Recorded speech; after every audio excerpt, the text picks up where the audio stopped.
Bonjour à tous, je suis ravie de vous retrouver de nouveau sur ma chaîne. Aujourd'hui, je viens vous parler de mes lectures de vacances d'été. Je viens de revenir après 2 semaines de vacances dans le sud.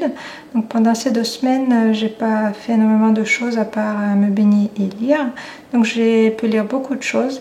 Donc j'ai hâte de vous les présenter aujourd'hui car c'était principalement de très bonnes lectures.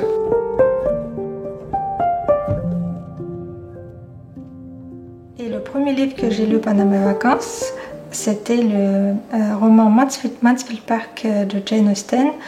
J'espère que vous n'en avez pas encore marre de m'entendre parler de Jane Austen. Je pense que mes abonnés sur Instagram et peut-être même ici sont déjà un petit peu fatigués de toutes mes lectures de Jane Austen. En effet, donc au mois de juillet, comme vous savez, j'avais participé au challenge littéraire Jane Austen July. Donc à cette occasion, j'avais déjà lu Northanger Abbey, j'avais déjà lu Emma. Et donc j'avais commencé aussi à lire Mansfield Park. Et ma lecture a donc un petit peu débordé sur le mois d'août et donc j'ai pu terminer ce livre tranquillement pendant mes vacances. Mansfield Park, c'est un des romans, je pense, qui est le moins aimé parmi tous les romans de Jane Austen, même parmi les personnes qui adorent Jane Austen en général. Souvent quand on regarde les classements des romans de Jane Austen par ordre de préférence, Mansfield Park, c'est le roman qui se retrouve souvent en bas de l'échelle. Donc c'est celui qui est souvent cité comme le roman le moins aimé de Jane Austen. Donc je trouve ça assez dommage parce que pour ma part, donc c'est un roman que j'ai beaucoup aimé et donc c'est un roman que j'aimerais essayer au moins de défendre. Je pense que j'avais aussi lu ce roman dans de bonnes conditions. Donc je pense que pour apprécier ce roman, donc il faut le lire dans de bonnes conditions, à savoir, je pense qu'il faut avoir la possibilité de le lire d'une traite. Donc si par exemple quand j'avais lu Emma, donc j'ai pu lire ce roman sur plusieurs semaines, et donc à chaque fois je prenais plaisir à reprendre le roman. Je pense qu'avec Mansfield Park, ça aurait été un petit peu plus difficile. Et je suis contente d'avoir pu le lire comme ça d'un coup, quasiment sans interruption. Et donc je pense que c'est vraiment une lecture parfaite pour les vacances d'été, enfin, en tout cas pour les vacances. Donc ça, c'est la première condition. Je pense aussi qu'il ne faut pas lire ce roman comme le premier roman de Jane Austen. Donc je pense qu'il faut déjà connaître un petit peu son style et l'apprécier. Donc pour moi, c'était le dernier roman de Jane Austen que je lisais, donc j'avais déjà lu tous ces autres principaux romans. Donc c'est pour ça que je pense aussi, donc ça a un petit peu joué dans le fait que j'aimais déjà la plume de Jane Austen et donc j'ai pu aussi apprécier peut-être ce roman à sa juste valeur. Et donc la troisième condition aussi, enfin en tout cas le troisième conseil que je pourrais donner pour pouvoir apprécier ce roman, je pense qu'il ne faudra pas s'attendre à une grande histoire d'amour. Donc je pense que c'est le roman de Jane Austen qui est le plus éloigné d'histoire d'amour. On peut trouver sur internet quelques vidéos sur cette question.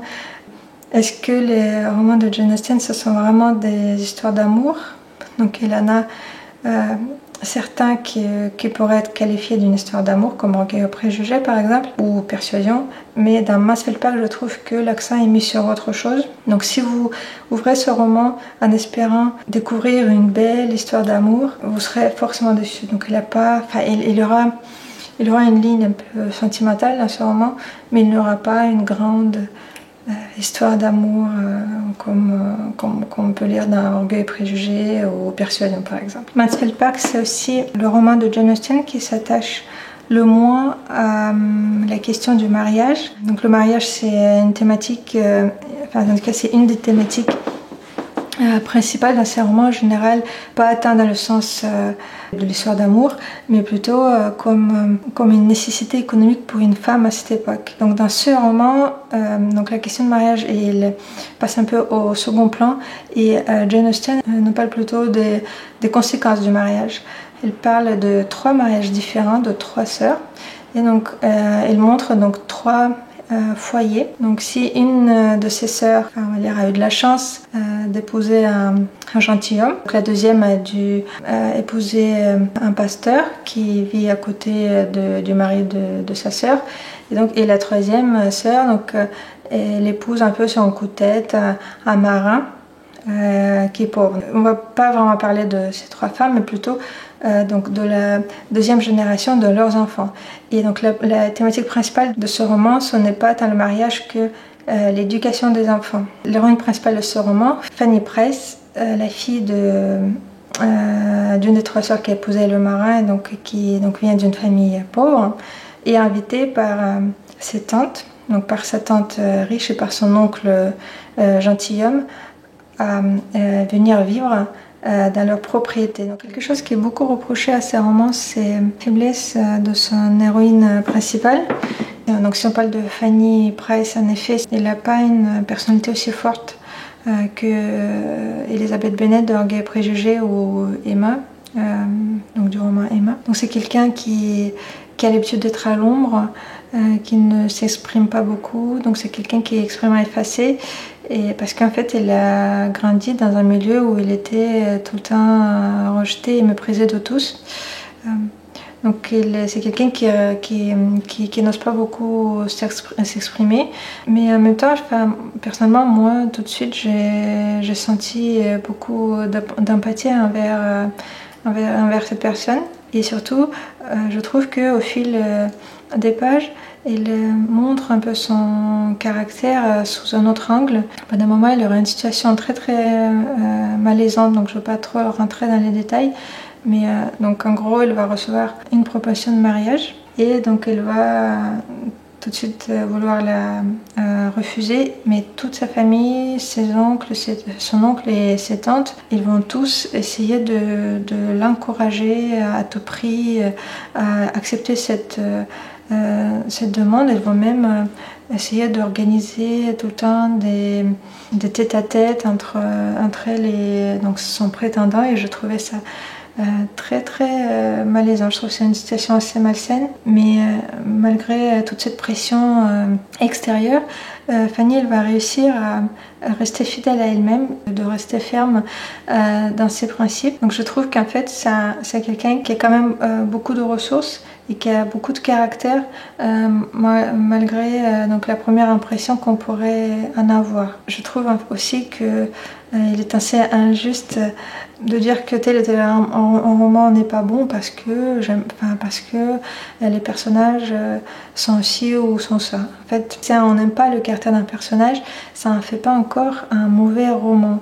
Donc si le caractère est vivant, donc s'il est bien décrit, donc pour moi ce n'est pas un défaut d'un roman. Donc surtout si son caractère permet d'expliquer quelque chose, de montrer la vision de l'auteur sur une thématique particulière. Si vous souhaitez découvrir ce roman, donc peut-être que vous n'allez pas effectivement beaucoup apprécier les personnages principaux, mais je trouve qu'il y a beaucoup de choses à creuser dans ce roman. Donc c'est un roman qui fait beaucoup réfléchir, notamment sur les questions de l'éducation des enfants.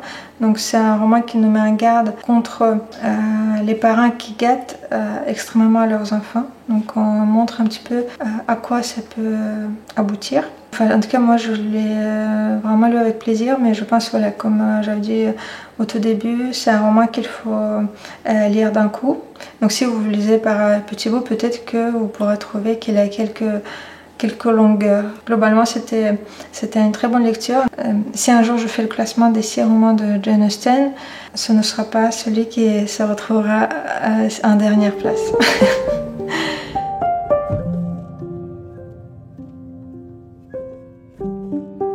Et pour finir de vous parler de Jane Austen, j'avais lu aussi quelques courts textes. Donc j'avais lu sa biographie Jane Austen, une passion anglaise de Fiona Stafford. C'est une biographie qui est assez courte, donc il me semble qu'il y a une centaine de pages seulement. Donc je ne connaissais pas grand chose de la vie de Jane Austen, donc c'était assez intéressant de la découvrir. En réalité, on connaît des faits bruts en fait, sur sa vie. Donc elle est née ici, donc elle a vécu là, elle a rencontré telle personne, mais en fait on n'en sait pas beaucoup plus. Donc toute sa vie privée donc, a été cachée. Enfin, en tout cas, elle a été protégée par sa famille. Donc on sait pas grand chose sur sa vie privée, donc par exemple sur sa vie amoureuse, on sait juste qu'il s'est jamais marié et qu'il a eu une ou deux demandes de mariage qu'il a refusées. Mais en tout cas, on n'en sait pas beaucoup plus. Et donc du coup, ce livre, il nous présente un petit peu ses faits connus, en essayant de faire quelques suppositions par-ci par-là, mais je pense que l'intérêt principal de cette biographie, c'est surtout la mise en perspective de ses œuvres, qu'elle montre un petit peu la genèse de toutes ses œuvres et comment elle évoluait dans l'écriture de ses romans. Et je trouve ça, j'ai trouvé vraiment très très intéressant. Donc elle a aussi l'analyse de chaque roman de Jane Austen. Donc ça, c'était vraiment vraiment intéressant. Donc c'est un petit peu l'histoire de son cheminement créatif et littéraire. Si vous avez envie de lire cette biographie, je vous conseillerais de lire d'abord ses romans, parce qu'en fait ça fait vraiment une analyse assez complète de ses romans. Et donc si vous les avez pas encore lus, en fait vous serez spoilés. Moi j'avais lu cette biographie après avoir lu ses romans et c'était très bien. Donc j'ai aussi lu également Lady Susan, donc c'est un roman épistolaire, un des premiers romans de Jane Austen. Pareil, donc c'est un texte très court. Et donc c'est un roman qui m'a un petit peu réconciliée avec ses écrits de jeunesse. Déjà je vous avais parlé de Northanger Abbey dans une des vidéos précédentes, et donc je dois dire que c'est un roman qui m'a quand même un peu déçue. En tout cas par rapport à ses autres romans, en tout cas Northanger Abbey, c'est le roman de Jane Austen que j'aime le moins. Justement parce que je trouve qu'elle est un peu trop dans la parodie et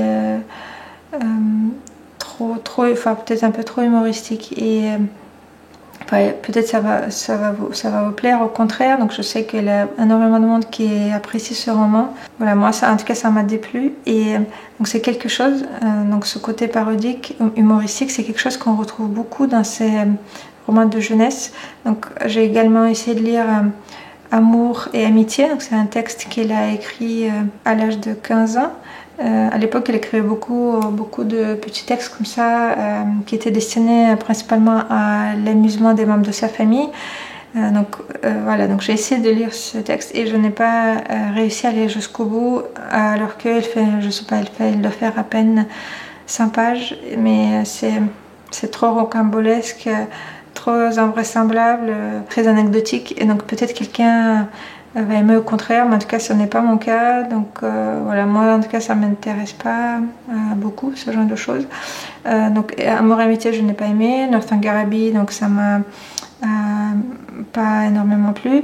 Et donc du coup Lady Susan, donc c'est aussi également un des textes de jeunesse de Jane Austen, c'est un de ses premiers textes, et donc c'est le texte qui m'a un petit peu réconcilié avec la plume de jeune Jane Austen. Je trouve en fait que Jane Austen a vraiment un talent particulier pour décrire des anti-héros et des anti-héroïnes, pour décrire des personnages affreux. Donc, Lady Susan, en fait, c'est une anti-héroïne. C'est aussi assez humoristique, mais en même temps, je trouve que c'est très percutant et très bien vu dans l'analyse. Donc, c'est un roman qui est écrit sous forme épistolaire. En même temps, donc, on voit les échanges de plusieurs personnages, et donc, par l'intermédiaire de ces échanges épistolaires, on voit comment Lady Susan essaie de manipuler tout le monde dans son entourage. Donc il y a des personnes qui s'en rendent compte. Il y en a d'autres qui sont complètement dupes par ces supercheries. Lady Susan m'a fait penser à d'autres personnages de ses autres romans, notamment j'avais lu Mansfield Park juste avant, et je trouve qu'il a quelques personnages qui ressemblent un petit peu à Lady Susan. Et donc il y a aussi d'autres personnages qui sont dupes de de sa conduite, et d'autres qui ne le sont pas. Parmi les textes de jeunesse de Jane Austen, je trouve que Lady Susan, c'est le texte le plus intéressant. En tout cas, c'est celui que je vous conseille le plus. En tout cas, voilà, donc je termine un petit peu sur Jane Austen. On m'avait aussi proposé de lire Sanditon après, mais moi j'ai dit stop pour cette année. Je pense que j'ai lu beaucoup de romans de Jane Austen, donc j'en ai un petit peu eu une overdose. Mais en tout cas, c'était intéressant de lire une romancière pendant un mois, donc de faire cette plongée dans l'œuvre et la vie d'une seule personne. Donc ça permet un petit peu de voir l'évolution dans son écriture, l'évolution dans sa pensée, l'évolution de son style. Donc c'était une expérience très intéressante. Et en tout cas, je pense que j'aurais envie de relire certains livres de Jane Austen, peut-être l'été prochain.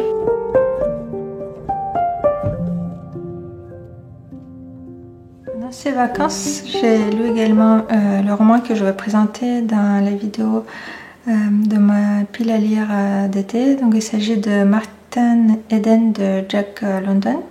C'est un roman que j'avais envie de lire depuis très longtemps, et donc je suis ravie d'avoir enfin pu le découvrir. Donc c'est un roman que j'ai adoré. Je pense que c'est un roman à lire au moins une fois dans sa vie. Donc c'est un roman à découvrir absolument. C'est un roman assez épais, mais il est très prenant et il se lit vraiment très rapidement. Donc c'est un roman qui a été écrit au début du XXe siècle, mais il parle de plusieurs choses, je pense, qui sont assez universelles et qui parleront à beaucoup de personnes. Donc pour vous présenter un petit peu les grands traits de l'histoire, donc c'est l'histoire de l'ascension sociale d'un marin qui rêve de devenir écrivain. Un jour, un marchand dans le port, il vient aide à un jeune homme agressé par une bande de voyous, et pour le remercier, ce jeune homme l'invite donc chez lui pour un repas, pour le présenter à sa famille. Ce jeune homme vient d'un milieu bourgeois, et donc c'est ainsi que Martin Eden découvre également ce milieu privilégié. Donc il ne s'en rend pas compte tout de suite qu'en fait il est donc invité dans cette famille pour le remercier, mais aussi pour qu'on se moque de lui. Donc il ne voit pas qu'en fait ce jeune homme, il se moque un petit peu de lui derrière sa tête en l'appelant sauvage. Dès qu'il franchit le seuil de cette maison, il tombe sous le charme de cette vie extrêmement éduquée, au milieu de tous ces œuvres d'art et de tous ces livres sur les étagères. Donc tous ces gens lui paraissent beaux, intelligents. Dès qu'il voit la sœur de ce jeune homme, donc pour lui c'est presque une ange sur terre, il en tombe d'un coup amoureux. Et donc pour essayer de se mettre un petit peu au même niveau que cette femme qu'il idéalise, donc il va essayer de se cultiver. Donc elle va lire énormément de choses, d'essayer d'apprendre plein de choses. Donc elle va aller à la bibliothèque, elle va étudier quasiment jour et nuit. Et donc aussi incroyable que ça pourrait paraître, en fait elle va réussir à quasiment dépasser les connaissances de cette famille. En tout cas, en fait, ce qu'il va faire surtout, c'est qu'il va développer son esprit critique, et donc sa vision sur le monde va évoluer. Mais en même temps, en fait, cette jeune femme s'appelle Ruth. Elle va aussi un petit peu la fasciner, donc elle va l'étirer, donc elles vont quand même se mettre en couple ils vont se fiancer contre l'avis de sa famille et de ses parents. Mais on voit en fait que il y a quelque chose qui ne va pas entre ces deux personnes. En tout cas, lui, il idéalise un petit peu trop cette femme, donc il ne voit pas en réalité sa vraie nature. Donc un jour, lorsqu'il est amer, donc il a envie d'écrire les choses qu'il voit et il décide de devenir écrivain. Et en fait, il idéalise aussi un peu le monde littéraire et éditorial de l'époque. Donc il pense en fait que c'est assez facile, donc il suffit d'écrire une nouvelle, l'envoyer à un journal littéraire et donc c'est tout de suite publié, on reçoit tout de suite à $300 et donc on en écrit toutes les semaines et voilà, donc l'argent vient comme ça. Donc il idéalise un petit peu ce monde et donc il va un peu tomber des nues en comprenant en fait que c'est un milieu qui est extrêmement verrouillé et très complexe. Donc il va écrire énormément de textes qu'il va envoyer un peu à gauche, à droite, un peu à tous les journaux et magazines connus et pas connus. Et en fait, personne n'aura jamais le publier. Donc il n'aura qu'une obsession, c'est de réussir. Et en fait, il est sûr de réussir. Parce qu'en fait, quand il lit les journaux, quand il lit les textes des auteurs publiés, il voit les défauts de ces textes et de toute façon il trouve que tôt ou tard ça devra marcher, mais en fait il est le seul à le croire et toutes les personnes de son entourage ils y croient absolument pas et donc en fait pour eux c'est un feignant et il n'a pas un vrai boulot, il n'a pas une vraie situation et en fait tout le monde va commencer plus ou moins à le mépriser en commençant par sa fiancée. Donc c'est cette histoire qu'on va suivre. Donc je trouve que c'est assez prenant de suivre son chemin littéraire, d'essayer de comprendre donc voilà comment cela fonctionne. C'est l'histoire de son ascension sociale, mais c'est aussi l'histoire de ses désillusions parce que donc de plus en plus il va se rendre compte de l'hypocrisie d'un côté donc de ce monde bourgeois, de ce monde bourgeois qu'il idéalisait et également du monde littéraire. Et petit à petit, ce sera un petit peu la perte des valeurs. Je trouve que c'est un livre qui est assez... il a un côté un peu déprimant, je trouve. En tout cas, quand je l'avais lu, je me suis sentie un petit peu déprimée. En fait, je l'ai adoré, mais je trouve qu'il a un côté un peu décourageant, peut-être. Mais en tout cas, c'est un livre qui nous pousse à nous poser plein de questions, un petit peu sur notre vie, sur ce qu'on veut faire dans cette vie. Donc c'est pour ça qu'il est extrêmement intéressant et c'est absolument un livre à découvrir. Je ne m'attendais pas du tout à la fin. Donc je n'en parle pas, mais je pense que les gens qui l'ont lu, ils voient de quoi je parle. Je pense que c'est une fin qui marque. C'est une fin assez marquante. Quand je lisais, il y avait certaines choses qui me dérangeaient quand même un tout petit peu. Je trouve que c'est un roman très érudit. Plus Martin Eden va lire de choses, plus il va donc participer à certaines discussions sur la société et sur la politique. Et certaines choses dans ce qu'il exprime, en fait, ça me troublait un peu. Donc, je me disais qu'il y a peut-être quelque chose que je comprends pas, ou peut-être mes connaissances sur ces questions sont assez limitées. Je sais pas, ça me surprenait un petit peu de l'entendre dire certaines choses. Et en tout cas, je ne comprenais pas, parce qu'en plus, je sais pas, quand on lit ce roman, on a plus ou moins l'impression que Martin Eden, c'est Jack London. Donc je me posais la question, mais est-ce que c'est Jack London qui pense ces choses-là? Je fais référence ici en fait à l'individualisme de Martin Eden. Donc elle n'arrête pas de dire qu'il est un individualiste acharné. Et en fait, il croit un peu à la théorie de surhomme de Nietzsche. Donc il en parle, il en fait référence. Et en fait, je trouve que en fait, voilà, il croit que c'est le meilleur et en fait, il devient de plus en plus arrogant, je trouve. Donc, il croit que lui, c'est le meilleur et les autres... lui, c'est le meilleur et les autres sont un petit peu des moins que rien. Mais je trouve qu'en fait, ça le pousse à être assez violent dans ses paroles et même dans ses actes. Il y a une scène dans ce roman qui m'a un peu...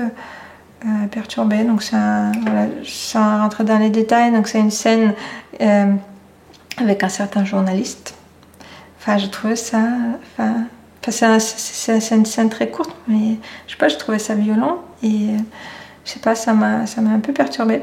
Donc et après quand j'avais terminé ce roman, j'avais lu le commentaire de l'éditeur ou du traducteur dans mon édition en folio. Et donc ils ont parlé un petit peu de l'histoire de l'écriture de ce roman.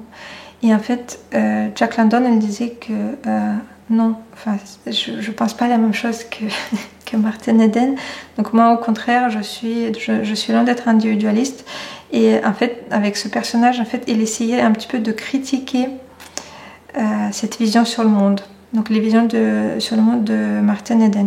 Donc en fait, voilà, donc sur certaines choses, il fait fausse route et Jack London, elle veut nous montrer et donc voilà à quoi ça peut aboutir. C'est un roman que je conseille vivement, c'est un roman à lire et à relire et je pense qu'un jour je le relirai avec plaisir.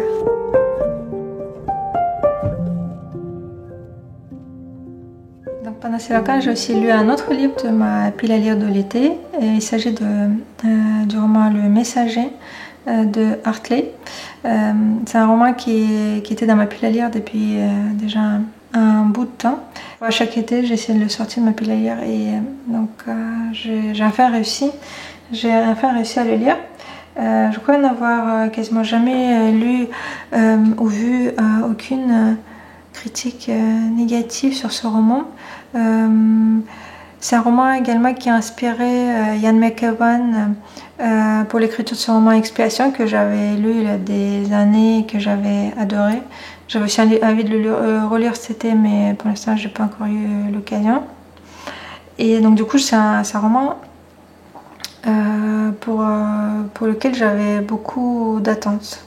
Donc, j'avais beaucoup d'attentes en ouvrant ce roman. En fait, je peux pas dire que je ne l'ai pas aimé, mais en même temps, je peux pas dire que je l'ai aimé comme j'aurais aimé l'apprécier.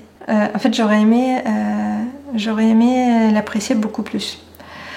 Je pense que mon avis est quand même assez partagé sur ce roman.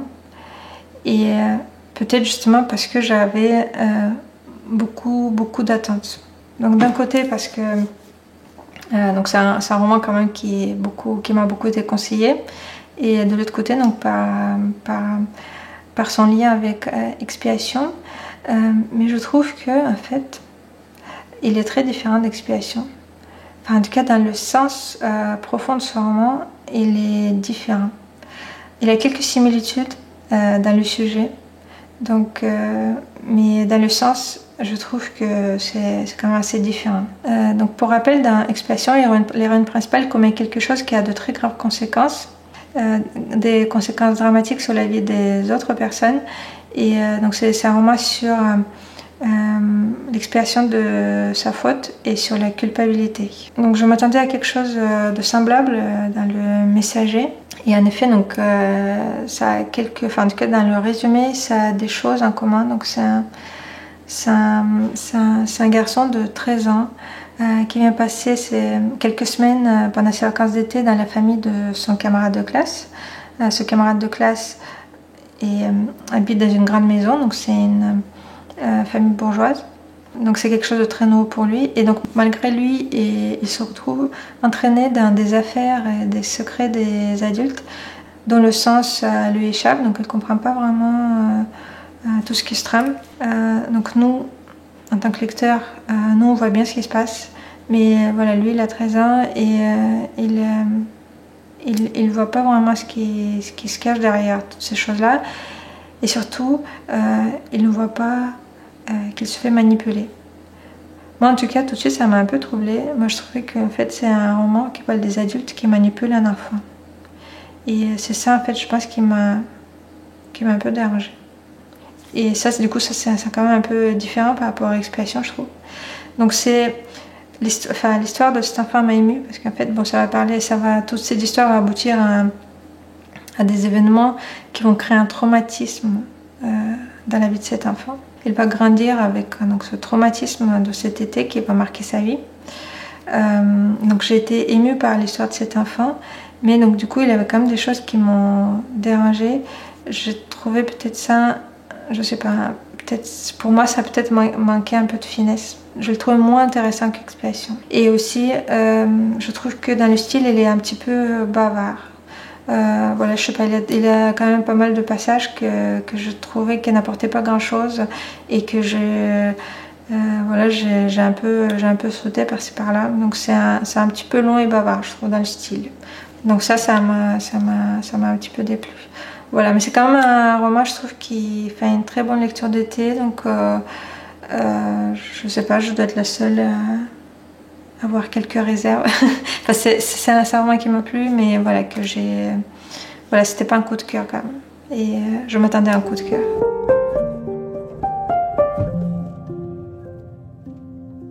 Et enfin, je vais vous présenter un intrus dans ma pile à lire de l'été. Donc c'est un roman que je vous avais pas présenté dans la vidéo de ma pile à lire estivale, mais que j'ai quand même glissé dans ma valise de vacances. Et donc que j'ai lu et que j'ai adoré. Je sais qu'en fait c'est un roman qui divise, donc je pense que la moitié parmi vous sera d'accord avec moi, l'autre moitié sera ce sera complètement pas d'accord. En tout cas, donc je vais parler du premier tome de la saga napolitaine de Elena Ferrante. Donc c'est la saga L'amie prodigieuse. Pendant quasiment toute la lecture de ce roman, je savais pas si j'aimais ou pas. Et en fait, quand j'ai terminé, j'ai compris que j'ai adoré. Et j'ai tout de suite enchaîné sur le tome 2. Donc en fait, c'est le signe d'un roman qui m'a beaucoup plu. Je sais que donc j'ai un peu entendu des choses complètement contradictoires par rapport à cette saga et par rapport à ce roman. C'est ça aussi qui m'a un petit peu découragée avant de le lire. Je savais pas donc si ça allait me plaire ou pas. Donc j'ai un petit peu la tendance à lire beaucoup de littérature anglaise et voilà, pas beaucoup de romans d'autres pays. Donc c'est peut-être pour ça que je n'avais pas encore lu cette saga. Mais déjà en fait l'année dernière j'avais lu La vie mensongère des adultes de Elena Ferrante. Je l'ai lu pour le trophée Folio L. Donc c'était un livre qui faisait partie de la sélection, donc c'est comme ça que je l'ai lu. Et bizarrement j'étais assez surprise, mais je l'ai lu mais d'un coup. Enfin je l'ai lu je sais pas quasiment en un jour. Ça m'a tellement passionnée. Je peux pas dire que c'est un grand roman, c'est un chef-d'œuvre, mais en tout cas c'est vraiment un page-turner. Ça m'a tenu en haleine. Enfin, je sais pas, j'ai passé quasiment toute la journée, je crois, à le lire. Et donc à partir de ce moment, Elena Ferrante pour moi c'était un petit peu le symbole d'une lecture de l'été. Et donc au début de mois d'août, là, quand je préparais ma valise, en fait je l'ai glissé un petit peu quasiment au dernier moment. Enfin déjà on était déjà en train de sortir, je dis bah tiens je veux quand même prendre peut-être à l'amie prodigieuse, on sait jamais, peut-être j'ai l'occasion de le lire. Et en fait oui, finalement j'avais d'autres livres que j'ai emportés avec moi et qui faisaient partie de ma pile à lire estivale, que j'ai pas lu, mais celui-là donc je l'ai lu et donc il m'a emporté. Je trouve vraiment qu'il a une plume, enfin, il sait raconter des histoires.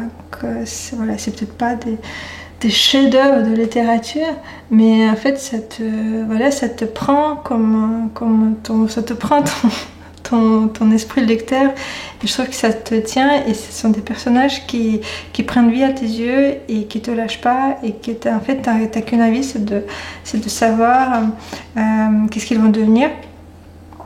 Donc comme vous savez sans doute, donc c'est un roman qui raconte l'histoire de deux amis. Donc c'est l'histoire de leur amitié, mais aussi l'histoire de leur rivalité. Bon, ma caméra n'arrête pas de s'éteindre à cause de la batterie, donc j'espère quand même que je vais réussir à finir cette vidéo. Donc c'est l'histoire de deux amis qui habitent dans les quartiers pauvres de Naples. Leur histoire commence dans les années 50, et donc si je comprends bien, donc on va les suivre sur plusieurs années, donc de leur enfance jusqu'à leur vieillesse. Le premier tome raconte leur enfance, donc depuis leur plus jeune âge jusqu'à environ 16 ans.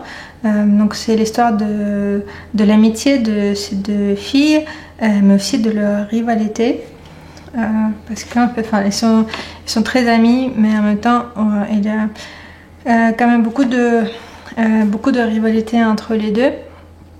Donc c'est l'histoire de ces deux filles, c'est l'histoire de leur famille, mais aussi c'est l'histoire de tout le quartier. En fait, il y a énormément de personnages. Donc au début on s'y perd un peu, donc j'ai découvert un peu tardivement qu'en fait au début il a l'index des personnages, donc ça c'est très utile, notamment quand on commence cette saga, parce que toutes ces familles avec tous ces noms, ces prénoms italiens, franchement au début je me perdais énormément, et donc ce sont tous ces personnages qu'on va suivre sur plusieurs années. On va voir comment leurs vies sont entremêlées. C'est un milieu qui est extrêmement violent. Il vit dans la violence quotidienne. Donc, il y a les hommes qui n'arrêtent pas de se taper, qui n'arrêtent pas de se venger. Donc il y aura même une histoire d'un meurtre. Donc c'est les femmes qui se font taper par leur mari, donc les enfants qui reçoivent des gifles. Donc c'est assez affreux. Donc tous ces enfants grandissent sur fond de cette violence. Donc pour eux, en fait, c'est quelque chose qui fait partie de leur quotidien. Donc même si, donc en grandissant, ils se rendent pas compte. Donc si en grandissant, ils se rendent compte quand même que c'est pas quelque chose de normal. Donc ces deux amies, Lila et Elena, ils sont toutes les deux très bons élèves. Donc il y en a une qui travaille beaucoup, donc qui est une bonne élève, et l'autre, Lila, donc qui est clairement une surdouée, qui a beaucoup de facilité dans ses études et qui a beaucoup de facilité à apprendre. Et donc ce sont les deux meilleurs élèves de leur classe, et lorsqu'elles terminent l'école primaire, donc elles se posent la question de poursuivre ou pas leurs études. Et à l'époque, en fait, c'était quelque chose d'extrêmement rare, en tout cas dans les quartiers pauvres de Naples, donc les enfants qui poursuivent leurs études après l'école primaire. En général, donc après l'école primaire, les enfants commençaient tout de suite à travailler, à aider leurs parents, et donc les études au secondaire étaient jugées superflues. Mais comme donc Lila et Elena sont des élèves très doués, donc leur maîtresse va insister auprès de leurs parents pour qu'ils leur permettent de poursuivre leurs études au collège. Elle va rencontrer une certaine résistance, donc des deux côtés, dans les deux familles. Mais si donc la famille d'Elena va se laisser convaincre, donc la famille de Lila, donc celle qui est plus douée, donc elles vont opposer un nom catégorique, surtout son père. Elle va trouver que c'est complètement inutile, surtout pour une fille, de poursuivre les études. Donc, et quoi que la professeure puisse en dire, donc Léla, donc elle ne pourra pas aller au collège. Donc, et c'est là en fait où leurs chemins vont un petit peu se séparer. Donc si Léla va continuer, donc va commencer à travailler dans la cordonnerie de son père, Elena va poursuivre ses études d'abord au collège, au lycée et tout ça. Et donc ça va créer des tensions entre les deux amis, mais en même temps, on sent qu'en fait, des deux côtés, il y a de la rivalité, mais on sent que des deux côtés, il y a aussi de l'admiration. Donc Elena, même s'il fait des études, il sent qu'en fait, il peine un petit peu à réussir, et il admire son amie qui est une surdouée dans toutes les choses qu'il fait, et donc l'autre de son côté, on n'a pas vraiment accès à ses pensées, donc c'est Elena qui nous raconte cette histoire, donc, et l'autre en fait, on sent qu'elle admire son ami qui fait ses études et qui trace un autre chemin dans sa vie, et qui va peut-être un jour pour réussir à s'élever et de partir de ce quartier. On peut dire qu'en fait, chacune a quelque chose que l'autre n'a pas, et voilà, donc il y a de l'admiration des deux côtés. Donc on peut se demander aussi pourquoi ce roman s'appelle L'amie prodigieuse. Donc si on traduit le texte le plus proche, le titre le plus proche possible du titre original, donc l'amie géniale, donc on peut se demander qui cet ami génial. Donc on va se dire que peut-être que c'est Elena qui pense que son ami est génial, ou c'est voilà, mais en fait c'est Lila qui va le dire une fois en parlant de son ami. Donc je trouve que ce titre, il montre vraiment cette admiration des deux côtés, même si voilà, donc en fait c'est une amitié qui est très complexe. Donc c'est pas une amitié belle, voilà, qui traverse toutes les épreuves et tout ça, mais en tout cas, voilà, ils sont vraiment très proches, mais il y a beaucoup de choses qui se disent pas entre les deux. Donc en tout cas, lorsque je suis arrivée à la dernière page, donc le texte s'arrête assez brutalement, et en fait je n'ai qu'une envie, c'est de poursuivre ma lecture. Donc je me suis précipitée pour me procurer le tome 2, et en fait j'ai continué le tome 2 dans la foulée. Donc j'ai déjà beaucoup avancé dans le tome 2, et voilà, franchement pour l'instant je trouve que c'est un vrai régal de lecture.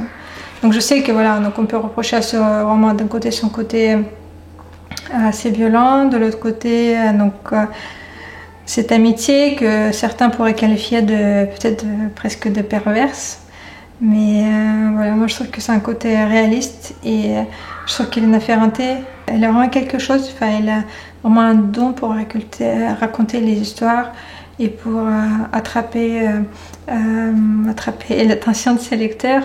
En tout cas, je sens que j'ai mordu à l'hameçon, et voilà. En tout cas, moi, en ce moment, je suis complètement accro. J'ai commencé à regarder la série, et je trouve qu'elle est géniale.